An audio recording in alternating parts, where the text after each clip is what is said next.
રોજિંદી દોડધામ, ટ્રાફિક અને વાહનોનો સતત ઘોંઘાટ આજના આધુનિક શહેરી જીવનમાં થાકી જવું એકદમ સામાન્ય બની ગયું છે. સવારથી સાંજ સુધી બસ એક જ રૂટીન. પણ વિચારો કે આ બધી ભીડભાડ વચ્ચે મુસાફરી કરવાનો કોઈ એકદમ શાંત અને જાદુઈ રસ્તો મળી જાય તો? આજના આ એક્સપ્લેનરમાં આપણે બરાબર આવી જ એક સફર પર જવાના છીએ. આપણે વાત કરીશું અમદાવાદ મેટ્રોની અને સ્ત્રોત સામગ્રીના આધારે એ સમજીશું કે આ મેટ્રો કઈ રીતે આપણા શહેરની આખી લાઇફસ્ટાઇલને બદલી રહી છે. સ્ત્રોત સામગ્રીમાં એક બહુ જ રસપ્રદ એપ્રોચ લેવામાં આવ્યો છે. અહીં મેટ્રો જાણે કે એક વ્યક્તિ હોય એમ પોતાનો પરિચય આપે છે. તે કહે છે, હું મેટ્રો છું, અમદાવાદ મેટ્રો રેલ. હવે જરા કલ્પના કરો, બહાર રસ્તા પર ધૂળ ઉડતી હોય, હોર્ન વાગતા હોય, અને અચાનક જ આપણે એક એવા વાતાવરણમાં પ્રવેશી જઈએ જે એકદમ ધુમાડામુક્ત છે, જ્યાં ફૂલ એસીની ઠંડક છે અને સંપૂર્ણ શાંતિ છે. આ માત્ર એક જગ્યાએથી બીજી જગ્યાએ જવાનું સાધન નથી, પણ શહેરના ટ્રાફિકથી બચીને એકદમ રિલેક્સ થવાનો શાનદાર અનુભવ છે. હવે રૂટ્સની વાત કરીએ તો આ નેટવર્ક શહેરને કઈ રીતે કનેક્ટ કરે છે એ ખરેખર જોરદાર છે. પૂર્વથી પશ્ચિમ તરફ જવું હોય તો કાંકરિયા, થલતેજ, ગુજરાત યુનિવર્સિટી અને વસ્ત્રાલ જેવા મહત્ત્વના વિસ્તારો કવર થઈ જાય છે. અને ઉત્તરથી દક્ષિણ જવું હોય તો સાબરમતી, પાલડી કે પછી ક્રિકેટ મેચ જોવા માટે સીધા નરેન્દ્ર મોદી સ્ટેડિયમ. જીવરાજ પાર્ક, રાણીપ અને વાડજ જેવા વિસ્તારો પણ આ માર્ગમાં જોડાયેલા છે. મતલબ કે હવે શહેરનો કોઈપણ ખૂણો દૂર રહ્યો નથી, બધું જ એકદમ નજીક લાગે છે. આખી સિસ્ટમનો સૌથી બેસ્ટ પાર્ટ એ છે કે મેટ્રો કોઈ અલગ-થલગ વ્યવસ્થા નથી. તે આધુનિક પરિવહન વ્યવસ્થા સાથે એકદમ સીમલેસ રીતે જોડાઈ જાય છે. ભવિષ્યની બુલેટ ટ્રેન હોય, ભારતીય રેલવે હોય, જીએસઆરટીસીની બસો હોય કે પછી આપણી બીઆરટીએસ મેટ્રો, આ બધા જ સાથે સ્મૂથ કનેક્ટિવિટી ધરાવે છે. દાખલા તરીકે, જો ટ્રેન પકડવા માટે રેલવે સ્ટેશન જવું હોય તો ટ્રાફિકના કોઈ જ ટેન્શન વગર મેટ્રો દ્વારા સીધા અને સમયસર ત્યાં પહોંચી શકાય છે. અને ટાઈમિંગ? આજના સમયમાં સમયસર પહોંચવું એ સૌથી મોટી જરૂરિયાત છે. મેટ્રોની સર્વિસ સવારે 6 વાગ્યાથી લઈને રાત્રે 10 વાગ્યા સુધી સતત ચાલુ રહે છે. જો કે અત્યારે આ નેટવર્ક શહેરના અમુક વિસ્તારો પૂરતું છે, પણ એક બહુ જ ઉત્સાહ વધારનારી વાત એ છે કે ફેઝ 2નું કામ પૂરજોશમાં ચાલી રહ્યું છે. એટલે કે બસ હવે થોડા જ સમયમાં ગાંધીનગર અને ગિફ્ટ સિટીની સફર પણ મેટ્રો દ્વારા શક્ય બની જશે. આ ખરેખર આપણા પરિવહન માળખા માટે એક ગેમ ચેન્જર સાબિત થશે. જો કે મેટ્રોની મુસાફરીનો રોમાંચ ખાલી કનેક્ટિવિટીમાં નથી.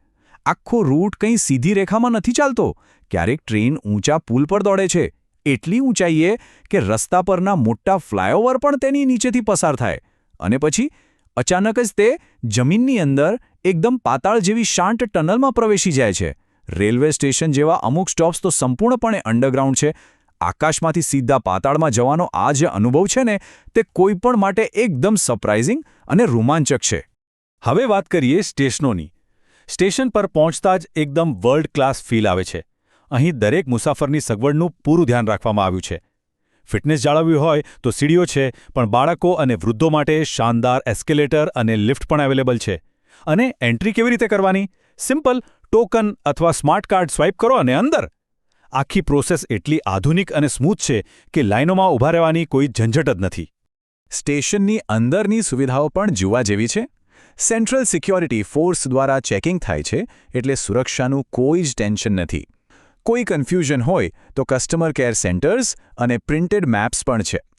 ઇમરજન્સી માટે ફર્સ્ટ એડ અને જરૂરિયાતમંદો માટે વ્હીલચેરની પણ સુવિધા છે. પૈસા ઉપાડવા માટે એટીએમ અને ભૂખ લાગે તો ફૂડ સ્ટોલ્સ પણ છે. પણ હા, અહીં એક ખાસ વિનંતી કરવામાં આવી છે. ટ્રેનની સ્વચ્છતા જાળવવા માટે ખાણીપીણીની વસ્તુઓ ટ્રેનમાં બેસતા પહેલાં જ પૂરી કરી લેવી હિતાવહ છે. સેફટીની વાત નીકળી છે તો આધુનિક ઇજનેરીનો બેસ્ટ ઉદાહરણ અહીં જોવા મળે છે. કોઈ પણ ઇમરજન્સી માટે સ્ટેશનની ડિઝાઇન ખાસ સેફટી કોડ મુજબ તૈયાર કરાઈ છે. અંડરગ્રાઉન્ડ સ્ટેશનોમાં ફાયરમેન માટે અને લોકોને બહાર કાઢવા માટે અલગ સીડીઓ છે. કંઈ પણ થાય તો સીધી ડ્રાઈવર સાથે વાત કરી શકાય તેવી સિસ્ટમ છે. અને સૌથી ક્રાંતિકારી વસ્તુ, પ્લેટફોર્મ સ્ક્રીન ડોર. આ ડોર અંડરગ્રાઉન્ડ સ્ટેશનો પર લાગેલા છે, જેનાથી ટ્રેક પર અકસ્માત થવાની શક્યતા એકદમ ઝીરો થઈ જાય છે. અને જ્યારે પ્લેટફોર્મ પર ટ્રેન આવે છે ને, એ દ્રશ્ય ખરેખર મસ્ત હોય છે. ડિસ્પ્લે બોર્ડ પર કાઉન્ટડાઉન ચાલતું હોય કે ટ્રેન કેટલી મિનિટમાં આવશે. આપણે બસ પેલી પીળી લાઇનની પાછળ સેફ અંતરે ઊભા રહેવાનું છે. ટ્રેન આવે એટલે પેલા અલીબાબાના ખુલજા સિમસિમની જેમ ઓટોમેટિક દરવાજા પોતાની મેળે જ ખુલે છે. આ નાનકડી લાગતી વસ્તુઓ પણ આપણી રોજિંદી મુસાફરીમાં એક અલગ જ મજા ઉમેરી દે છે. ટ્રેનની અંદર જઈએ એટલે એકદમ ચકાચક અને આવકારદાયક વાતાવરણ જોવા મળે.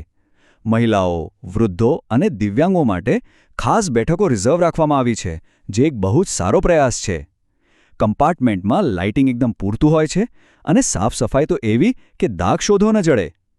સૌથી સારી વાત એ છે કે કયું સ્ટેશન આવવાનું છે તેની ઓટોમેટિક અનાઉન્સમેન્ટ થતી રહે છે, એટલે કોઈને પણ પોતાનું સ્ટેશન ચૂકી જવાનો ડર રહેતો નથી. બધું જ એકદમ પ્લાન છે. પણ આટલી બધી સરસ અને વર્લ્ડ ક્લાસ સુવિધાઓ વચ્ચે સ્ત્રોત સામગ્રી એક બહુ જ મહત્વના અને થોડા નિરાશાજનક મુદ્દા તરફ પણ ધ્યાન દોરે છે. અમુક લોકો આ આધુનિક વ્યવસ્થાના નિયમોનું પાલન નથી કરતા. ટ્રેનના ફ્લોર પર બેસી જવું, મોટા અવાજે ગીતો વગાડવા, ડાન્સ કરવો કે પછી ચડતી ઉતરતી વખતે ધક્કામુક્કી કરવી. આ કોઈ પિકનિક સ્પોટ નથી. આટલી શિસ્તબદ્ધ વ્યવસ્થામાં આવું વર્તન ખરેખર અસ્વીકાર્ય છે અને તે બાકીના મુસાફરો માટે અગવડતા ઊભી કરે છે. અને આ સમસ્યા ખાલી ટ્રેનની અંદર નથી. સ્ટેશન પર પણ લિફ્ટમાં ચડવા માટે જે રીતે લોકો દોડાદોડી કરે છે તેનાથી થાય છે એવું કે વૃદ્ધો અને બાળકો લિફ્ટનો ઉપયોગ જ નથી કરી શકતા, જે ખરેખર તેના સાચા હકદાર છે. આ એક એવી આદત છે જેને આપણે સૌએ સાથે મળીને સુધારવાની જરૂર છે. ખાસ કરીને શિક્ષિત યુવા પેઢીએ આગળ આવીને એક ઉદાહરણ પૂરું પાડવું જોઈએ. જો આપણે એકબીજાનું અને આ પબ્લિક પ્રોપર્ટીનું સન્માન નહીં કરીએ તો આ સફરની સાચી મજા કેવી રીતે માણી શકીશું? આજના આ વિશ્લેષણના અંતે એક વાત તો ચોક્કસ છે. મેટ્રો ગર્વથી કહી શકે છે કે તે અમદાવાદનું ગૌરવ છે. આ આધુનિક સિસ્ટમ આપણા શહેરના વિકાસનું બહુ મોટું પ્રતીક છે. પણ આટલી ગૌરવશાળી વ્યવસ્થાને જાળવી રાખવી એ કોઈ એક વ્યક્તિની નહીં પણ આપણા સૌની સામાજિક જવાબદારી છે. તો છેલ્લે એક મોટો પ્રશ્ન એ ઊભો થાય છે કે શું આપણે સૌ આ મેટ્રોની વેલ્યુ સમજીને ભવિષ્યમાં તેના સાચા રક્ષક બનીને ઉભરી આવીશું? આ વિશે ચોક્કસ વિચારજો.